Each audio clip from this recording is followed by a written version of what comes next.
បុណ្យចូលឆ្នាំថ្មីប្រពៃណីជាតិខ្មែរ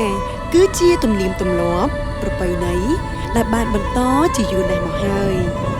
ពីមួយជំនាន់ទៅមួយជំនាន់ចាយមកអង្គុយមកចាយ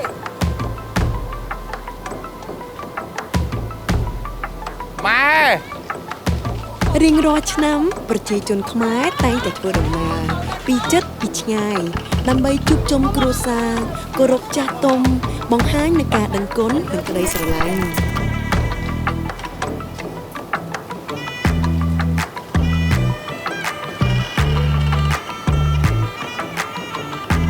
យើងរៀបចំតុបតែងផ្ទះនិងរៀបរំដាប់ទទួលទេវតាឆ្នាំថ្មី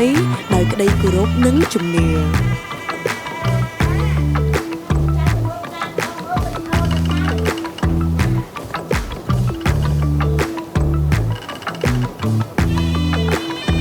យើងជួបជុំគ្នានៅវត្តអារាមដើម្បីបួងសួងនិងសូមពរជ័យយើងលេងល្បែងប្រជាប្រិយបន្តនៅទំនៀមទម្លាប់ផ្សារភ្ជាប់ទំនាក់ទំនងជាមួយញាតិមិត្តជិតឆ្ងាយ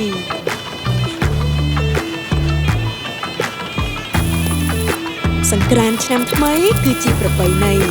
ដែលជាអត្តសញ្ញាណជាតិដែលនឹងនាំមកនូវស្មារតីរួបរวมជាតិខ្មែរជាវេលាដែលខ្មែរគ្រប់ទិសទីមកជួបជុំគ្នាទទួលទានម្ហូបអាហារខ្មែររីករាយជាមួយសកម្មភាពសិល្បៈនិងលើកតម្កើងវប្បធម៌